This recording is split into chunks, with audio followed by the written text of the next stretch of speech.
Pronto, agora gravando. Pronto, tudo bem? Então, boa noite, gente. Assim, para mim é um grande prazer estar aqui com vocês, né? Falando de BPC, né? Do benefício de prestação continuada da assistência social. Para nós, quanto mais esse benefício for divulgado, desmistificado, né? Do que ele é, do que ele representa, como é o fluxo de acesso a esse benefício, é importantíssimo, né? Então, ter esse acesso. A gente trabalha no INSS, mas a gente, dentro da instituição, mas a gente também tem esse papel de divulgar a informação e de que essa informação para nós é uma oportunidade de estar aqui para que essa informação chegue o mais longe possível de quem precisa, né? Então, eu só tenho que agradecer à associação de estar aqui nesse momento, né? Então, a gente falando de BPC, eu queria estar colocando primeiro o que é esse benefício e o que não é, né? Então, assim, o benefício de prestação continuada, ele é um direito, né, da pessoa com deficiência, da pessoa idosa com mais de 65 anos, e ele está previsto na Constituição Federal de 88, né? Então, ele foi previsto pela primeira vez lá na Constituição, e ele foi regulamentado pela Política de Assistência Social em 93, né?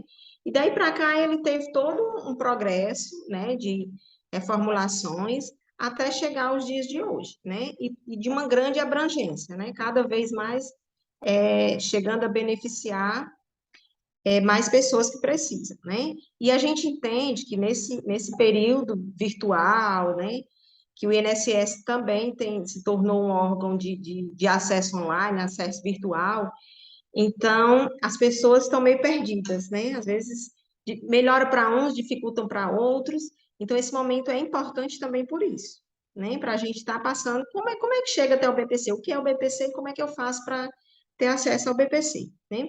Então são nossos grandes parceiros de divulgação, de encaminhamento, né? Que também fazem a busca ativa para que as pessoas tenham esse acesso, são os CRAS, né, os CAPs, toda essa rede de apoio, tanto da assistência, dos equipamentos de assistência social, como de saúde, né, para também estar orientando as pessoas sobre esse benefício. Então, o BPC está previsto na Constituição Federal de 88, né, e ele pertence, apesar de ser gerenciado dentro do INSS, mas ele pertence à política de assistência social. Então, é um benefício da política de assistência social. A gente sabe que a Seguridade Social, ela também está prevista lá no artigo 203 da Constituição Federal, e ela que a gente chama do tripé da Seguridade, que seria assistência, previdência e saúde, né? São esses três pilares. E dentro disso a gente tem a assistência como uma política não contributiva. Então, o BPC, ele é um benefício da assistência social que é a garantia de um salário mínimo. E o que é esse BPC? Ele é a garantia de um salário mínimo para a pessoa com deficiência ou a pessoa idosa com mais de 65 anos que não tenham condição econômica de se prover e que sua família também não tenha condição econômica de prover, né? Então, são para pessoas de baixa renda, né? E aí a gente vai falar, mas que renda, né? A gente vai falar sobre essa renda e vai falar sobre essa composição familiar. Quem é essa família BPC? E aí, o que é que o BPC não é? O BPC, ele não é aposentadoria, né? Muitas vezes as pessoas chegam até nós, é a aposentadoria, ou acha que foi reconhecido o direito, teve o seu direito ao BPC reconhecido e aí estou aposentado, né? Não é um auxílio-doença, né? Um benefício por incapacidade temporária. Isso também confunde muito a cabeça das pessoas, às vezes acha que está doente por um período, eu vou lá e fico com o BPC 2, 3 meses. Nesse caso aí seria o benefício previdenciário, o auxílio-doença, e o BPC ele tem uma duração mais longa, né? Então, o BPC é um benefício da assistência social, que é a garantia de um salário mínimo para essa parcela da população, pessoa com deficiência e o idoso, e é bom frisar na questão do idoso, porque o Estatuto do Idoso diz que toda pessoa com mais de 60 anos é considerada idoso, mas para o BPC é o idoso com 65 anos ou mais, certo? E aí, quem é essa família BPC? Né? Então, assim, a família não tem condição de prover a manutenção da pessoa com deficiência ou da pessoa idosa. Quem é considerado família para o requerente de BPC? Eu costumo dizer que o BPC, até chegar à sua concessão, para você requerer chegar na sua concessão, que eu vou falar um pouquinho mais no final, ele passa pela análise administrativa. E essa análise administrativa, ela quer saber quem é a família BPC e qual é o critério de renda, né? Então, ela passa, tem dois critérios principais para ter acesso ao BPC, que é o critério de renda, né, na questão econômica, e a questão da deficiência em si. Essa deficiência tem que ser caracterizada. Então, hoje, o INSS pega informações, onde é que ele vai ter essas informações, principalmente? O INSS, dos primeiros critérios, né, das obrigações com o BPC. Antes de requerer o BPC, você tem que estar cadastrado no cadastro único, né? E aí as pessoas, o cadastro único, ele é um equipamento, né, um instrumento de coleta de dados. Todas as pessoas, hoje, todas as pessoas que têm acesso a benefícios da política de assistência social, elas têm necessariamente que estar cadastrado dentro do cadastro único. Então, o primeiro passo, antes de requerer o BPC, observar se essa família, se esse requerente, se ele tem seu cadastro único e se o cadastro único está atualizado. Como é que eu considero que o cadastro único está atualizado? Quando ele foi atualizado nos últimos 2 anos. Se passar de 2 anos, então, para o INSS, para o cadastro único, esse cadastro é considerado desatualizado. Então, o primeiro passo, vai requerer BPC. Vamos ver como é que está o cadastro único? Dentro do cadastro único, tem que ter CPF de todos os componentes do grupo familiar. Então, todo mundo que faz parte, todos que fazem parte, que moram na casa e fazem parte daquele grupo familiar, devem estar com o CPF informado lá dentro do cadastro único, ok? E o INSS, ele vai pegar a informação de família que compõe o cadastro, a família BPC, dentro do cadastro único. E quem é essa família? O que é que a gente considera família BPC? Os pais, na ausência de um dos pais, a madrasta ou padrasto, os filhos solteiros, os irmãos solteiros, certo? O cônjuge, né? Ou companheiro ou companheira. Então, se morar, aí às vezes me perguntam, e se morar o tio? Né? O tio mora nessa casa também. O pai, a mãe, o filho e um tio. O tio entra, o tio não entra, tá certo? A irmã que casou e é separada, que mora dentro de casa, entra na composição familiar do BPC? Também não entra. Só vai entrar na composição familiar do BPC, eu vou repetir, os pais, na ausência dos pais, o padrasto ou a madrasta, o cônjuge, se o requerente, e a gente tem que ficar observando quem é o requerente. Se o requerente for casado, e aí o cônjuge, né, desse requerente, ou o companheiro ou a companheira, e os filhos. Então, eles vão entrar nessa composição do familiar do BPC, e os irmãos solteiros. Tem uma grande diferença da composição familiar do BPC e da composição familiar do Bolsa Família. A composição familiar do Bolsa Família são todos que moram dentro da casa, dentro daquele lar. Então, dentro da composição familiar do Bolsa Família, pode ter um neto, a avó, o sobrinho, né? Todos esses, até que não sejam consanguíneos, eles fazem parte do grupo familiar. No caso do BPC, não. Tem que ter essa linha de consanguinidade e tem que morar dentro da casa. Então, se o pai não mora dentro de casa e não faz parte do grupo familiar, ele não mora dentro de casa, é o pai. Eu disse que faz parte do grupo familiar os pais, mas se o pai não mora dentro de casa, então o pai já não faz parte do grupo familiar. Por que que é tão importante observar essa questão do grupo familiar? Porque outro critério é a questão da rentabilidade econômica, né, da renda per capita. Então, o que é definido hoje? Quem tem acesso ao BPC? Quem tem direito ao BPC, aquele requerente cuja renda familiar é igual ou superior a um quarto do salário mínimo. Então, a gente vai pegar um salário mínimo e dividir por 4 pessoas, né? Se pegar esse salário mínimo e dividir por 3 pessoas, ela já vai estar fora do perfil, né?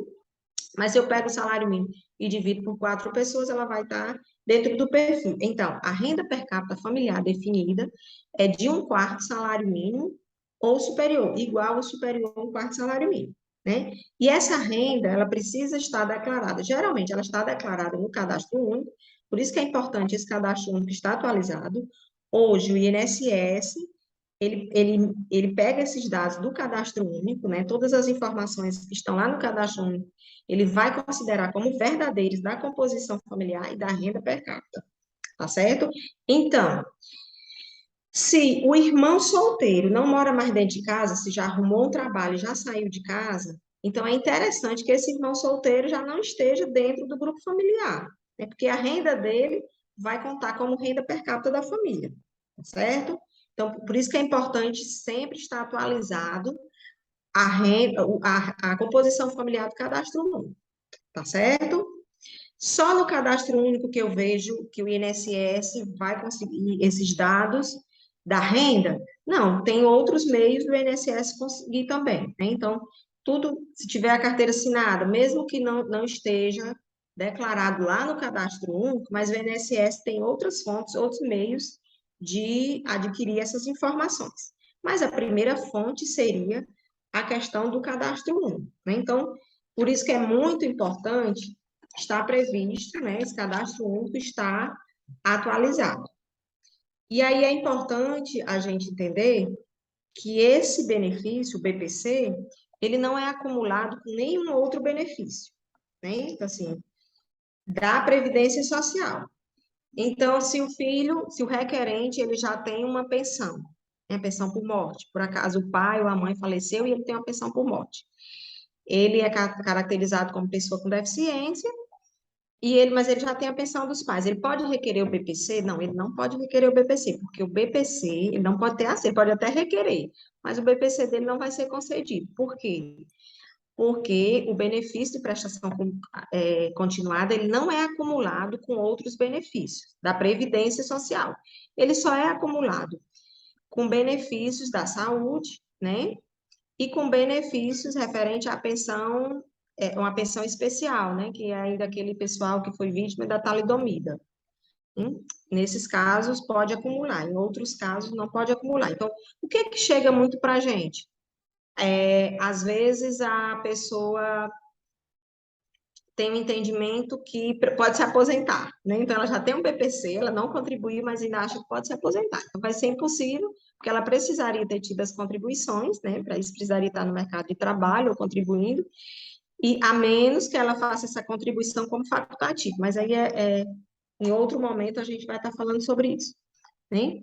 Então, se pergunta também se quem está em instituição de acolhimento, se elas podem receber esse benefício. Sim, se estiver em condição de acolhimento, em abrigos, né, principalmente pessoas idosas, né, que estão em condição de acolhimento, podem receber o BPC, e aí pode ter toda essa orientação. Onde é que pega essa orientação? Geralmente as instituições entram em contato com a gente bastante, né, para tirar algumas dúvidas, mas as instituições já sabem direitinho como é que fazem esse encaminhamento, né, e ele tem direito sim, não tem que estar numa família, naquela família tradicional, não, né, ela pode estar nas instituições de acolhimento e ter direito ao BPC. E outra questão, e o que que é renda? O que que conta como renda? Eu disse que a renda vai estar lá dentro do cadastro único, né? E eu disse também que o INSS, se não tiver declarado no cadastro único, mas que o INSS tem outros meios de abstrair essas informações. Mas e o que não conta como renda? Então, não conta como renda a renda que é advinda de programas de transferência de renda. E aí eu vou dar um exemplo. Agora que a gente tem o Auxílio Brasil, que é um programa de transferência de renda, né? A gente tinha o antigo Bolsa Família, hoje a gente, salvo engano, é o Auxílio Brasil. Então, essa renda conta para o BPC, né? Como renda per capita do BPC? Não, essa renda não conta. O que que às vezes acontece? A pessoa mora sozinha, a única renda que ela tem é a renda do Auxílio Brasil, né? Desse programa de transferência de renda, mas na hora que ela vai fazer o cadastro único, e aí que o cadastrador pergunta para ela, ela vai atualizar qual é a renda que ela tem, ela vai de R$ 600. Então, se ela disser que tem R$ 600 do Auxílio Brasil, ela vai ter impedimentos de renda, certo? Então, só isso aí é até uma informação importante. Quando se tratar de renda de BPC, eu não vou colocar renda advinda de programas de transferência de renda. O que não conta também? Isso aí é novidade, né? Então, assim, Antigamente, né, isso veio agora com a Lei 14.176, essa novidade. Então, assim, um BPC, quem tinha um BPC, pessoa com deficiência em casa, ele contava como renda para outro BPC. Quando que um BPC não contava como renda? Se fosse dois BPCs de pessoa idosa. Então, não contava como renda se fosse BPC de pessoa idosa e outra pessoa idosa fosse requerer outro BPC. Então, não contava como renda. Mas se fosse BPC de duas pessoas com deficiência, já contava como renda. Hoje não conta, tá certo? Então, tem uma pessoa com deficiência em casa que já tem um BPC. Eu posso requerer outro BPC? Sim, pode requerer outro BPC. Tenho mais uma pessoa com deficiência dentro de casa. Pode requerer BPC? Sim, pode buscar o BPC, porque não vai contar como renda. Tem um BPC pessoa idosa e tem uma pessoa com deficiência. Pode ter os dois BPCs? Sim, pode ter os dois BPCs, tá certo? Então, um BPC não é impedimento de renda para que outro membro do grupo familiar tenha acesso ao segundo benefício. O que é que não conta como renda também? Os casos de benefício previdenciário de até um salário mínimo para das pessoas que têm mais de 65 anos de idade, tá certo? Então, se na casa tem uma pessoa com deficiência e tem dois idosos que recebem a aposentadoria ou pensão por morte, alguma coisa assim, e esse benefício previdenciário, ele não ultrapassa um salário mínimo, então, se ele não ultrapassa o salário mínimo, ele também não vai contar como renda. Ou aposentadorias da pessoa com deficiência. Aposentadorias da pessoa com deficiência no valor também de até um salário mínimo, elas também não contam como renda, né? Rendimentos que são decorrentes de estágio, né, supervisionado e de aprendizagem também não conta como renda. Digamos que tem uma pessoa com deficiência e o irmão tem um estágio supervisionado. Esse estágio também não conta como renda. Mas outros rendimentos advindos do trabalho, né, ou do patrimônio, eles vão contar como renda se for daquele grupo familiar específico que eu falei para vocês, né? E aí, Cristiana, mas como que eu faço, assim? Foi identificado o BPC, ou eu estou nessa condição de doença crônica, né? Quando eu falo deficiência, mas também de doença crônica, né? E eu preciso requerer o BPC. Então, assim, o outro critério, como é considerado para o INSS? O que que ele vai considerar dentro do perfil BPC uma pessoa com deficiência? É aquela pessoa que tenha alguma barreira sensorial, física ou intelectual, certo? E que essas barreiras limitam suas condições, né, de participação na sociedade e igualdade de condições com as outras pessoas. Então, se ela tiver essa limitação, ela vai passar pelas avaliações do INSS. Primeiro passo, eu vou requerer o BPC, e aí o requerente ele vai passar por duas avaliações, né? Que é a avaliação médica e a avaliação social, que é com assistente social. E também ela terá o seu processo avaliado, que a gente chama de analisado, né? Esse processo sendo analisado administrativamente, então, eu costumo dizer que são 3 etapas, até chegar ao BPC. E aí, daqui a pouco, eu vou dizer para vocês quais os passos desse fluxo para você requerer. Mas só para a gente ter um entendimento. Então, o BPC, ele é protocolado, né? Ou através do telefone 135, ou pelo aplicativo Meu INSS. Né? Então, hoje não tem mais a necessidade de ir até uma agência do INSS para protocolar esse benefício, né? Para solicitar o BPC. Você faz ou pelos canais 135, né, do telefone, ou baixa o aplicativo Meu INSS no seu smartphone, cadastra a senha e solicita o BPC, um novo benefício. Vai lá e solicita o BPC. Se for pessoa com deficiência ou doença crônica, ele vai pedir um benefício de prestação continuada à pessoa com deficiência. Se for pessoa idosa, benefício de prestação continuada à pessoa idosa. E aí eu costumo dizer que são 3 etapas, né? A análise administrativa, o que vai ver na análise administrativa?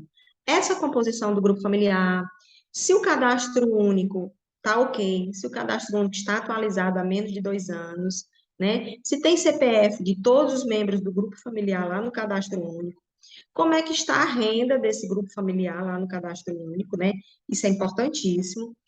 e se tem outras rendas, né, que o INSS possa estar averiguando de outra forma, né?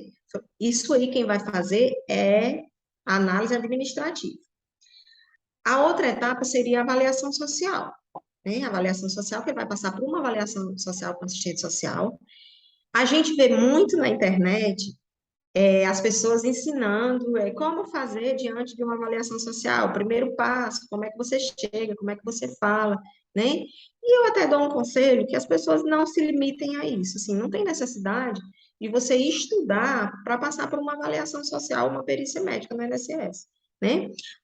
Nessa avaliação social, a gente vai fazer, vai ter uma conversa, né, uma entrevista social, vai ser o assistente social, é um momento de total sigilo, né? Então, o que se conversa dentro dessa avaliação social é entre o profissional de serviço social e o requerente, se ele tiver um acompanhante, se ele autorizar, e se o profissional achar necessário esse acompanhante, para enriquecer essa entrevista, né? Então, assim, ele não precisa decorar, né, o que ele vai responder. Então, assim, vai ser essa entrevista social exatamente para a gente estar identificando as barreiras existentes, né? Como é a convivência familiar, como é os acessos dele, o acesso à saúde, acesso à educação, né? A sociedade, como é a convivência dele em comunidade, se ele tem acesso ao transporte, então, e a gente vai pontuando de acordo com as barreiras que ele tem, as dificuldades que ele encontra para ter acesso a essas políticas públicas, né? E seus relacionamentos. Então, essa é a parte da avaliação social. A outra parte seria a perícia médica, que também vai estar vendo essas barreiras, né? De participação social e a questão das funções do corpo.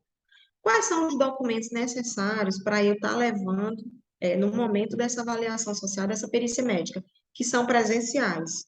Então, tem que estar levando os documentos, né, de identificação com foto, a identidade, né, do acompanhante e do requerente. Tem que estar levando esses documentos e tudo que você tiver relativo à questão da deficiência, ao seu quadro de saúde. Se tiver um relatório médico, se tiver tido um internamento, leva essa declaração de internamento.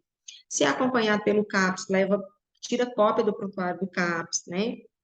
Se faz o acompanhamento de uma doença crônica, se fez alguma cirurgia, algum procedimento. Então, tenta elaborar e fazer um prontuáriozinho, uma historiazinha dessa deficiência, dessa doença, né? E leva isso documentado. Então, é importante. E às vezes as pessoas perguntam assim: e esse atestado? É um atestado que tem vencimento? Assim, a gente conhece também as dificuldades de acesso às políticas de saúde, né? Então, tem algumas doenças que elas são irreversíveis, né? Então, não precisa estar tirando um atestado todo mês. É assim? Você vai levar o que você tiver da história do seu quadro de saúde e pode levar algo mais recente. Mas não necessariamente esse laudo médico ele vai estar se vencendo dentro de 30 dias. Vai depender da questão da sua deficiência, da sua doença. O que é que às vezes acontece? A pessoa leva um laudo de um ano atrás, só que a condição de saúde dela se agravou nos últimos meses, né? Então, é interessante que ela leve um laudo atualizado exatamente para estar dando subsídio para os profissionais caracterizarem a situação dela no momento, que pode ter se agravado, ok? Então, é importante estar levando isso. Outra coisa muito importante, para fazer avaliação social, os requerentes com menos de 16 anos podem ir sem a identidade, portando a certidão de nascimento. Para a perícia médica, obrigatoriamente, esses requerentes têm que estar com a identidade, né? Então, vai para a perícia médica de BPC, mesmo que seja criança, né, tem que estar portando a identidade. Hoje, a perícia médica, ela não faz mais o atendimento se o requerente não tiver com esse documento de identificação com foto. E também está sendo aí, a gente está quebrando essas barreiras, porque em alguns lugares tem essa dificuldade de tirar a identidade, às vezes as pessoas têm dificuldade de sair de casa, mas a gente está tentando romper, né, até entrando em contato com alguns órgãos para ver se agiliza esse documento de identificação que é para a pessoa poder fazer essa perícia médica, né? E aí vocês podem me perguntar também, Cristiana, mas eu ainda não entendi como é que eu chego, e eu vou falar um pouquinho do fluxo, né?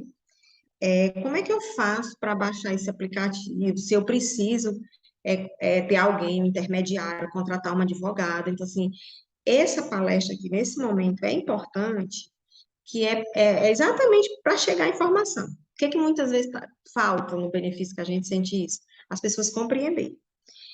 Então, eu falei que o INSS hoje, ele trabalha muito com o virtual, né? Então, quando eu digo você vai baixar o aplicativo Meu INSS no seu smartphone, né? E tem gente que não tem smartphone. Aí tem gente que não sabe ler, né? Tem essa dificuldade. Então, a gente tem os parceiros para estar dando esse apoio. A gente percebe aqui né, na nossa área de abrangência um grande apoio dos CRAS, né? Quando as pessoas que tiverem mais dificuldade podem estar procurando o CRAS, né? E ou o serviço social do próprio INSS, buscando o serviço social do próprio INSS para a gente estar orientando, né, nessa questão de baixar o aplicativo. Uma pessoa de casa também pode estar ajudando. Eu sempre digo, um amigo pode estar ajudando, né, a baixar o aplicativo, a protocolar o benefício. Então, o primeiro acesso, e eu posso até, Patrícia, me comprometer com você em outro momento, eu estar deixando aqui o passo a passo para você tentar divulgar, né, o passo a passo para você requerer o benefício, né? Porque o primeiro passo você vai baixar o aplicativo, então entrar pelo site, né, do INSS, e lá tá selecionando Meu INSS. O primeiro acesso você vai cadastrar uma senha, é uma senha nova. Então, você vai cadastrar a senha, bota o seu CPF e cadastra uma senha nova. E daí vai em novo pedido. Aí, como eu falei, e você vai solicitar o benefício de prestação continuada. Logo depois disso, ele já vai pedir para você dar seus dados, endereço, né, um e-mail de comunicação. É importante ter o e-mail, um e-mail que você possa, que essa pessoa possa verificar as informações do e-mail. Então, às vezes, eu não uso e-mail, eu não sei a senha, então fica difícil. Por quê? O INSS, ele se comunica pelo e-mail, então tudo que acontecer no processo, todo o desenvolvimento do processo, as informações vão para o e-mail, certo? Então, se for antecipação, agendou a avaliação social e perícia, mas o INSS, o profissional, na segunda-feira que estava agendado, o profissional vai ter uma reunião e vai antecipar essa avaliação social. Ela vai dizer lá no processo e automaticamente entra no e-mail que está cadastrado. Telefone também. É importante ter um telefone, né, um telefone de contato atualizado. Trocou o telefone, ainda estou esperando essa data para fazer a avaliação social e perícia médica, meu benefício não foi concluído. Então, atualiza o telefone. Trocou o e-mail, vai lá no sistema e atualiza esse e-mail, tá certo? Então, com quem a gente vai entrar em contato? Com quem o INSS entra em contato? Exatamente com aquele e-mail e aquele telefone que está cadastrado, tá bom? O passo seguinte já é a comparação do cadastro único. Ele vai mostrar, o meu INSS, ele vai mostrar numa tabelinha qual é a família desse requerente que está lá no cadastro único. E aí ele vai dizer quem é essa família, né, e o estado civil dela. Depois, ele vai estar perguntando se quer agendar avaliação social e perícia médica, tá certo? E aí a pessoa já escolhe a avaliação social, para agendar a avaliação social e perícia médica, e vai escolhendo um lugar perto de casa, um horário que lhe convém. Pode acontecer no momento que você for requerer o benefício, não ter vaga de perícia médica de avaliação social naquele momento. Aí você deixa quieto, conclui, né, o seu protocolo, tá protocolado, mas eu não consegui agendar a perícia nem avaliação social naquele momento. Aí você fica na tentativa, tá certo? À noite, no outro dia, quando tiver um tempinho, vai lá, abre, né? Aí já não é fazer o pedido, você já vai acompanhar o pedido. Quando você abrir a nova entrada, precisa criar uma nova senha? Não, você já tem a senha, entrar, bota a senha que você cadastrou, uma senha que você anotou em algum lugar, entra com sua senha de acesso e já vai tentar agendar a avaliação social e a perícia médica, né? Tem pessoas que têm sorte, já consegue entrou num horário que tinha vagas, e tem pessoas que ficam nessa tentativa de estar agendando. E ainda acontece do próprio servidor, eu não disse para vocês que tem aquela pessoa que analisa o benefício, pode acontecer do servidor ir analisar e ver que tem vaga, agenda sua perícia, sua avaliação social e registra lá no processo. E aí, por isso que é importante você ficar abrindo o aplicativo, vendo como é que está essa situação. Cristiana, mas quem não tem o celular, como é que faz? E aí, quando eu digo que a gente tem os parceiros. E aí, pede apoio do CRAS ou de alguém da família que tenha e que possa fazer esse acompanhamento, ou liga no 135. Tudo isso que eu disse que é feito pelo celular, ele pode ser feito também pelo 135. Então, tentei no 135, protocolei, não tinha perícia hoje, nem vaga de perícia, nem de avaliação social. No outro dia, eu tento ligar novamente para agendar esse meu atendimento. E aí, essa caracterização da deficiência, ela tem que ser definida como uma deficiência de longo prazo, tá certo? A deficiência, essa caracterização da deficiência, na hora da avaliação social e de perícia médica, tem que ser considerada como uma deficiência, uma doença crônica de longo prazo. E qual é o prazo que é considerado pelo INSS? De 2 anos, de no mínimo 2 anos. Então, é uma deficiência, uma doença crônica, né, que impõe limitações, no mínimo por 2 anos, né? E o INSS, ele não revisa nunca, por que que eu disse que não é uma aposentadoria? Porque não é para sempre. É um benefício de prestação continuada, mas é um benefício temporário, né? Então, esse benefício, ele pode ser revisto a cada 2 anos, tá certo? Então, Cristiana, tem uma revisão, a lei está dizendo que a revisão deve acontecer a cada 2 anos. Eu tenho BPC, eu tenho que ir atrás da revisão, o próprio INSS entra em contato, tá certo?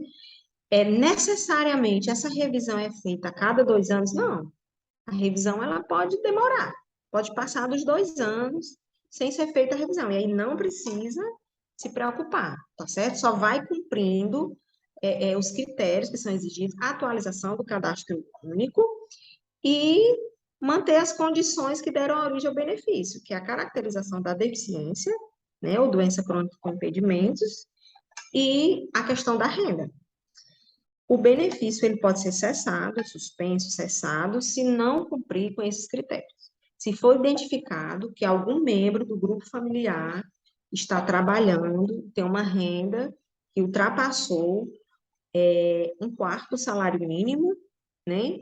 Então, esse benefício ele pode ser suspenso. Primeiro ele é bloqueado, aí a pessoa recebe uma cartinha, tenta cumprir as regras que estão na cartinha, né? A justificativa, que é para ver se reativa esse benefício. Senão, o benefício vai ser suspenso pela questão da renda.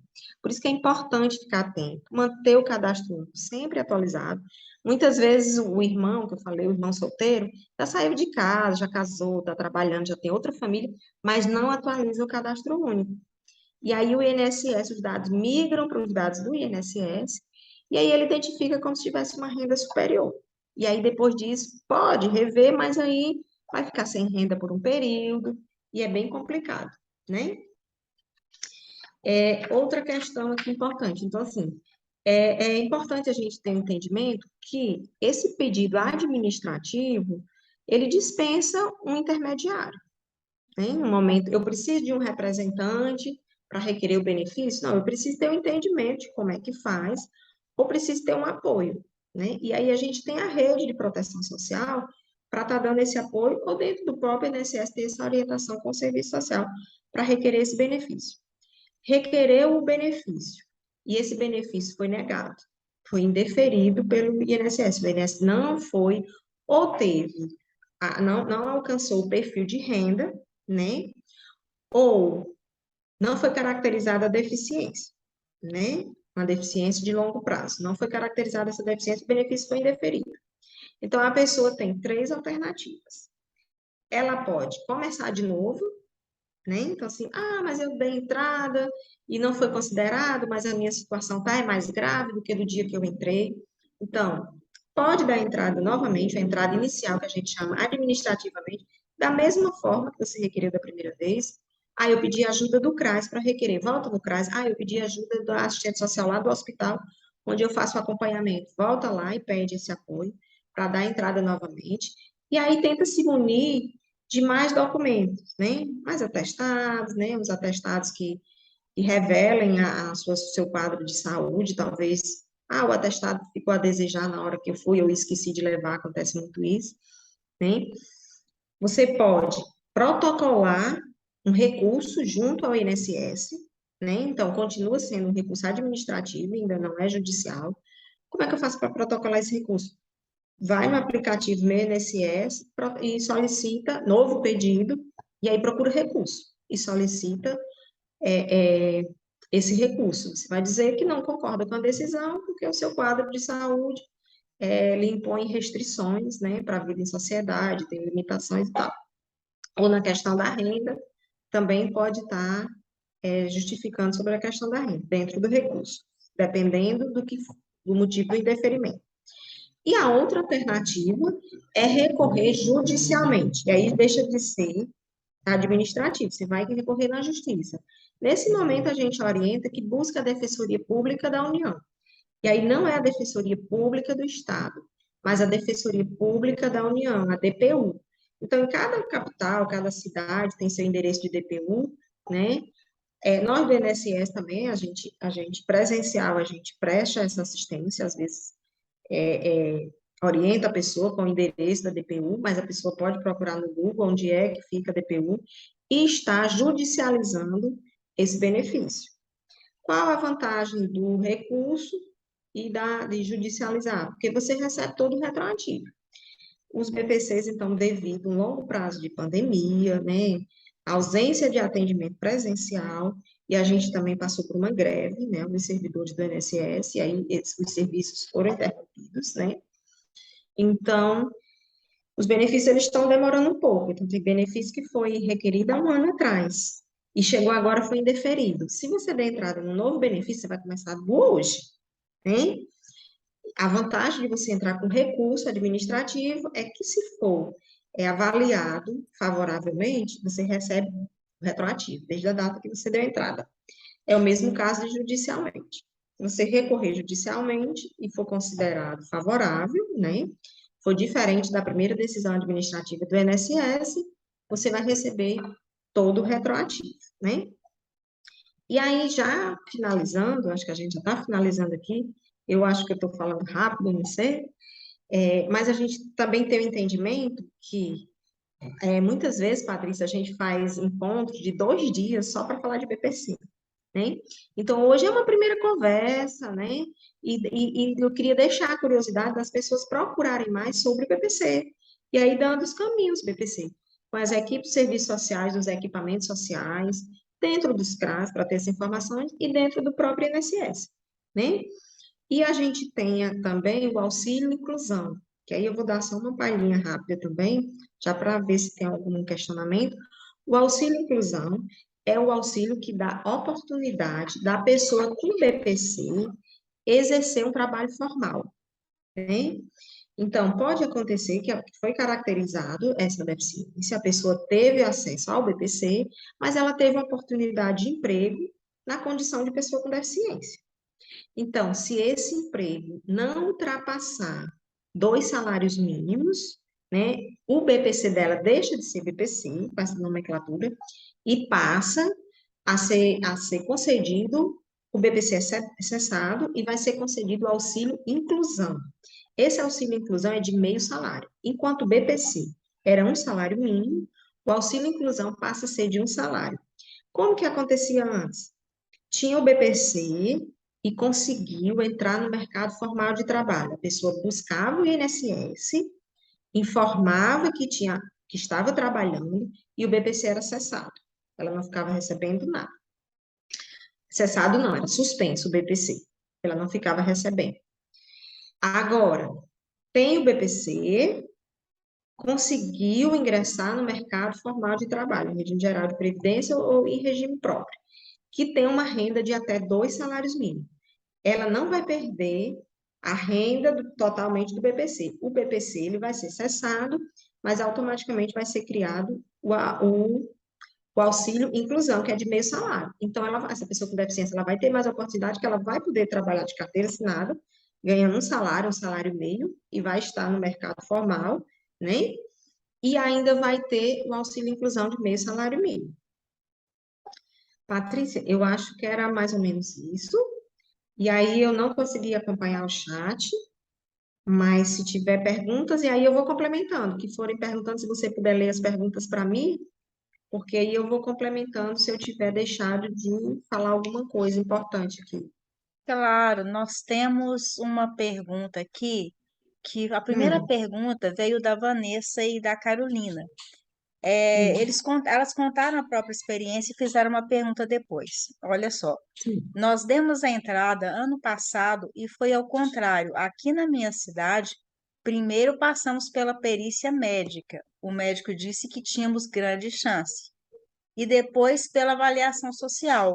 Foi negado, mesmo eu tendo passado todos os dados, batendo certinho com os dados do CAD único. O perito negou, o perito social negou. Passamos pela perícia judicial e foi negada novamente. Agora nós pedimos uma nova perícia com o especialista, em que pagamos a taxa de R$ 200. Estamos aguardando há quase 2 meses para ser agendada. Por que demora tanto? Veja só, isso aí foi bem lembrado que elas colocaram. Da forma que eu falei, deu a entender que estava engessado. Análise administrativa, avaliação social e perícia médica, né? Porque por muito tempo a gente trabalhou assim, mas hoje, exatamente, para tentar reduzir o tempo de espera, você pode, o requerente pode fazer a perícia primeiro, fazer a avaliação social depois e depois a análise administrativa, porque são três servidores diferentes, então vai depender da agenda de cada um. Se a agenda da perícia for que estiver mais próxima, primeiro ele vai para a perícia. Não, é a agenda da avaliação social que está mais próxima, passa primeiro pela avaliação social. Fica difícil dela ter certeza que foi na avaliação social que teve indeferimento. Fica bastante difícil. Por quê?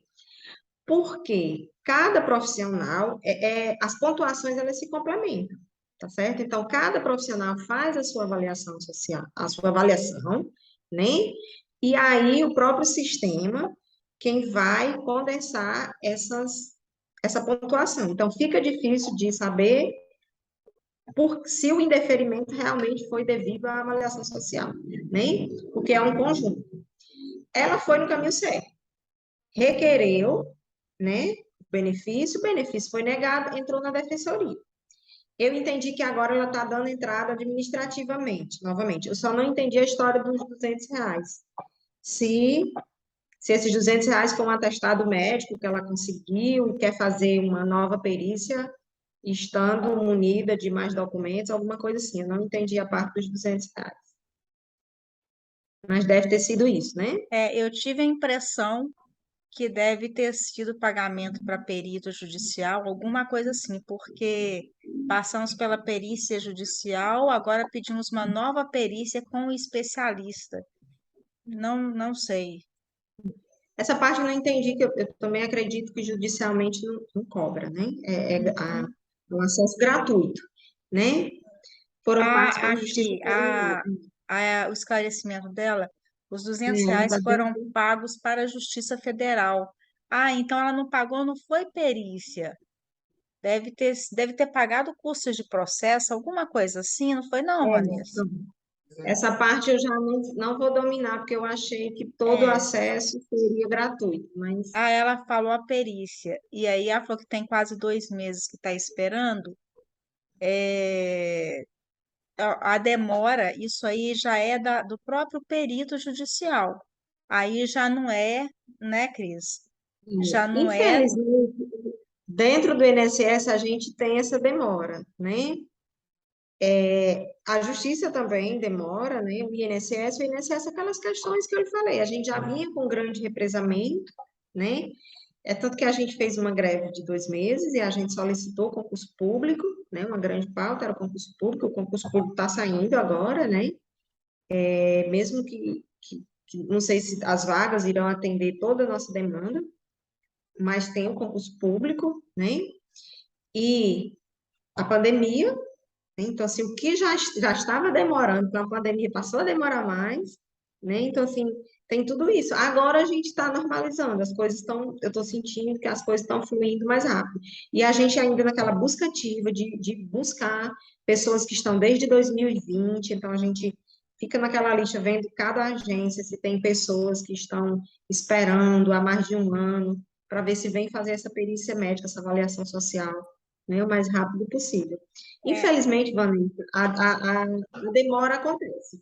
E aí a gente precisa da pressão popular, né? Para ver se sai mais rápido, para ver se agiliza, né? olha, essa demora dela é mesmo na perícia judicial. Então Judicial, né? é uma questão da Justiça Sim. Federal mesmo, tá? Eu só digo, Vanessa, que você está no caminho certo. E assim, se você se considera que a sua deficiência, que a sua doença é perfil do BPC, né, e que ela que está limitando você para algumas atividades em sociedade, você está no caminho certo, tá certo? Não desiste, né? Tentar buscar o seu benefício. Cristiana, eu lembrei de três dúvidas aqui que são muito Hum, recorrentes e eu mesma coloquei aqui no chat para não esquecer depois, porque eu sou dessas, se eu não tem. anotar, eu esqueço. É, a primeira delas, o uso da bolsa de ostomia é considerado deficiência e gera direito ao BPC? Olha, Patrícia, é o seguinte, não existe para o BPC não tem uma lista, essa doença, essa doença, essa doença, né? Então, para o BPC, por isso que tem as avaliações, tá certo? Por quê? E são duas avaliações, passa por duas avaliações. A questão da perícia médica, a questão da avaliação social, né? E eu costumo dizer que eu costumo dar um exemplo, lá na sua palestra, quando a gente foi aqui em Fortaleza, eu talvez tenha dado esse mesmo exemplo, da questão dos acessos. Uma coisa é um surdo que mora no sertão do Ceará, né, lá no finalzinho do sertão, que para chegar a uma zona urbana ele tem dificuldades, né? Quais os acessos desse surdo, quais as condições de inclusão que ele vai ter, quais as oportunidades. Outra coisa é um surdo que mora na capital, que os pais sejam professores, que ele tenha acesso à educação, que ele tenha acesso à inclusão, né? Que ele tenha uma escola adaptada, né? Então, assim, seria a mesma deficiência, talvez os mesmos avaliadores, mas as condições diferentes. Então, o fato em si de usar a bolsa de colostomia não vai garantir que essa pessoa vai ser considerada dentro dos critérios de PPC, pessoa com deficiência que tem acesso ao benefício. Ela pode até ser caracterizada a deficiência, né? Mas se ela é perfil BPC, vai depender das avaliações, né? Que barreiras essa pessoa enfrenta, quais são as limitações dela, tá entendendo? Então, não se vê só a questão da saúde e doença, mas vê a questão de todo o conjunto logístico, dos acessos que essa pessoa tem, da vida dela em comunidade, do acesso às políticas públicas, à medicação, à alimentação. Por isso que existe a avaliação social, né? E muitas vezes tem essa ponderada também. Pode ser que a doença, e aí há quem diga que uma pessoa que usa a bolsa de colostomia leva uma vida normal. Qual é o problema? Ela vai levar uma vida normal, a vida que segue. Ela vai fazer o tratamento, ela vai seguir aquela alimentação, ela vai ter a família dela, a casa dela, tudo, o acesso ao transporte, a renda, beleza, e ela vai ter uma vida legal. Mas e se ela não tiver? Então, é exatamente nesse ponto aí das barreiras que a gente vai avaliar dentro dessa avaliação social. E aí é onde a gente vai estar pontuando mais alto, as dificuldades que essa pessoa tem. Né? Que para ela ter uma vida legal, para ela ter um controle da doença, ela vai ter que ter os acessos, né? De uma vida digna. E é isso que a gente avalia. Por isso que a gente não tem como dizer essa daqui dá direito, essa daqui não dá direito. Então, assim, tudo vai depender, pode ser a mesma doença, né, a mesma deficiência, mas com condições diferentes, em que aquela pessoa, o contexto daquela pessoa seja diferente. Por isso que existem as avaliações. Tá, isso já responde a segunda pergunta que eu ia fazer. Quem tem cronorretocolite e nunca contribuiu para o INSS não tem auxílio-doença, obviamente. essa pessoa tem direito ao BPC? Eu acho que a resposta já está. Como eu falei demais na primeira resposta, então já serviu para a segunda. O que é que eu costumo dizer? Então, assim, muitas vezes as pessoas chegam e dizem assim, é que eu conversei com um profissional e ele disse assim que eu não tenho direito. Então, assim, só sabe se tem direito se requerer o benefício. Agora, uma coisa que a gente sabe que não teria direito, posso até estar me precipitando em dar o exemplo. Subiu numa árvore, caiu, quebrou o braço. Aí o médico diz que arrumou o bracinho e disse, olha, provavelmente você fica sem sequelas e você precisa se afastar das suas atividades normais por 30 dias. Eu vou requerer um BPC? Fica difícil. Então, assim, obviamente eu desestimularia a pessoa, dizer, não adianta, porque você vai ter um impedimento de 30 dias e o BPC, ele é para deficiências que limitem por longo prazo. E esse longo prazo são 2 anos, né? Não é uma capacidade temporária de um mês, de 30. Fiz uma cirurgia. Fiz uma cirurgia de hérnia, né? E me deram 60 dias. Vou requerer o BPC? Por isso que é tão importante ter quando ele contribui com o INSS, né? Porque se ele contribuísse, ele teria direito ao auxílio-doença, né, por incapacidade temporária, que seria de 2 meses, né? Agora, também assim, eu estou minimizando as condições. As pessoas contribuem ou deixam de contribuir não é porque querem, não é uma escolha, né? Cada um tem seu perfil e o seu contexto, né? Ah, por fim, uma coisa que chega muito. Eu sei que você já falou que o fato de ter uma doença em si não gera direito ao BPC. Só isso não é, tem que ver o contexto todo. Mas muita gente já chegou bravo falando que eu tenho um filho com autismo, requeri para ele e tem gente com doença de Crohn que foi requerer para filho que tem autismo porque e não conseguiu por causa por algum motivo, mas ficou assim, chegou bastante chateado falando que o fato de ter autismo que dá direito ao BPC. Desculpa eu ser redundante, mas é que é uma pergunta que chega bastante, não tem nem nada a ver com doença inflamatória intestinal, mas chegou o fato, é melhor a gente já pedir essa Uhum. informação. Patrícia. Assim, é parecido com, é semelhante ao que eu já coloquei aqui, né? Então, assim, passa pelas avaliações, né? E depende da equipe também, né? Então, assim, a gente tem uma orientação, a gente tem um acróstico que a gente responde, a gente tenta ser o mais objetivo possível, mas também tem as questões subjetivas, né? Do profissional que está atendendo, das condições que a pessoa apresentou, né? Como a pessoa que tem a doença de Crohn chegou lá, o que foi que ela colocou. Aí você se questiona, mas você disse que não precisa ensaiar para uma perícia médica para avaliação social.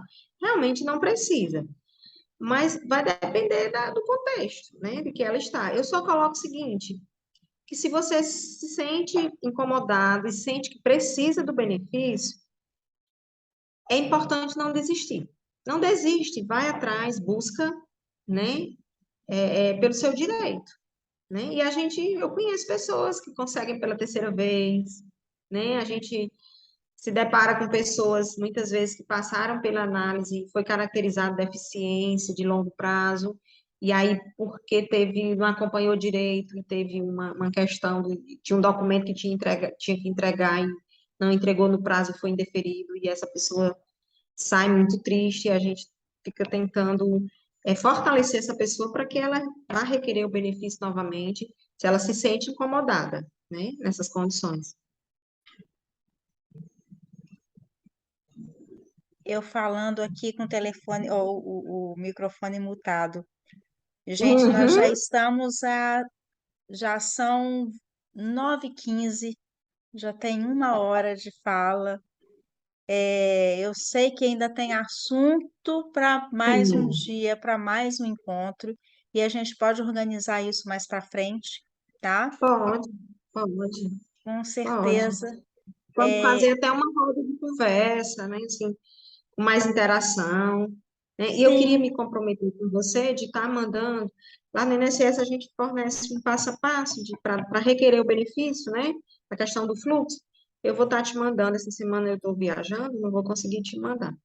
Mas eu te mandar aqui para você distribuir. Quanto mais informação for divulgada, melhor para todo mundo, né? sim, ótimo. É, deixa eu ver uma coisa. Ah, quem tiver dúvida, quem tiver alguma, só um instantinho. Ô, Cristiana, Sim. inclusive, se você tiver algum material de acesso do meu INSS para advogado, para disponibilizar, seria ótimo também, agradecer bastante.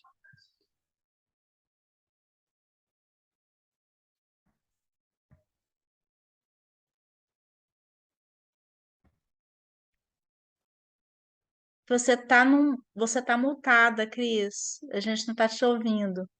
Verdade. Não, eu estou dizendo para ele que tudo bem. Eu posso distribuir, pelo menos da minha fala, tá mandando para a Patrícia organizar, tá mandando para a Patrícia, e aí Patrícia divulga A com gente o coloca advogado no da site, instituição, né? Sim, disponibiliza, sim, a gente pode sim, disponibilizar no site, mandar também para o pessoal do comitê jurídico, tá? Que é sim. sempre bom Outra eles terem coisa, essa informação. sim. Ó, Patrícia, eu me coloco à disposição também para alguns questionamentos. Teve dúvida, você manda o WhatsApp, às vezes eu demoro um pouquinho a atender, mas eu acho que agora nem tanto. É porque esse período pós-pandemia, eu acho que a gente está se colocando melhor agora, porque era muita coisa. Então, assim, no INSS voltou, eu acho que menos de um terço das profissionais voltaram a fazer atendimento presencial. E aí, que depois foi voltando, voltando, e esse ano é que, graças a Deus, está todo mundo. Mas aí, as dúvidas, até o jurídico também, se eu puder ajudar, eu vou ficar feliz. Tá bom, se alguém tiver algum questionamento, gente, vocês podem enviar ou para o WhatsApp da DI Brasil, tá? Ou para o e-mail contato@dibrasil.org.br, tá bom? Para quem chegou mais tarde, que logo no início do encontro nós divulgamos uma lista de presença aqui, informamos que essa lista vai ser enviada para a Fricô, para que brindes sejam enviados para quem participou do encontro, sempre assim, todo mês é isso, que a Fricô é uma empresa parceira da DI Brasil e da DI Jovem, então, para quem chegou depois, o link da lista de presença está no chat para vocês assinarem e para a gente enviar amanhã para a Fricô. Cristiana, reitero que sou sua fã mesmo e agradeço imensamente a sua disponibilidade, a sua boa vontade, numa plena terça-feira, 9 horas da noite, e você com toda a paciência aqui para passar esse monte de conhecimento para a gente.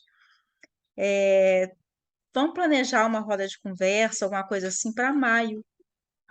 Se Deus quiser, em maio do ano que vem, maio roxo, a gente consegue fazer eventos até presenciais,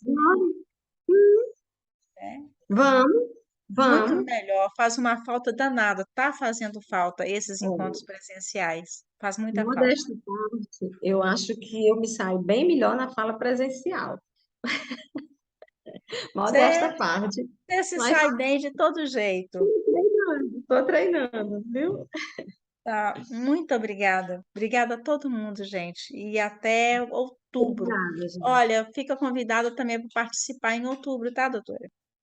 Em outubro, o nosso planejamento é que nós tenhamos o doutor Ítalo Garcia, ele é nutricionista, também aí do Ceará, ele é do comitê, do Conselho Jurídico, Conselho Científico da DI Brasil, e ele vai estar aqui com a gente também. Em outubro, a Eu gente vou recebe participar o do Ítalo. YouTube também, eu quero aprender mais. Tá bom, será sempre muito Tá bem-vinda bom? e muito obrigada por tudo, tá? Um Sim, grande obrigada, viu? abraço, gente. Eu vou tentar Tchau. assinar a lista de presença.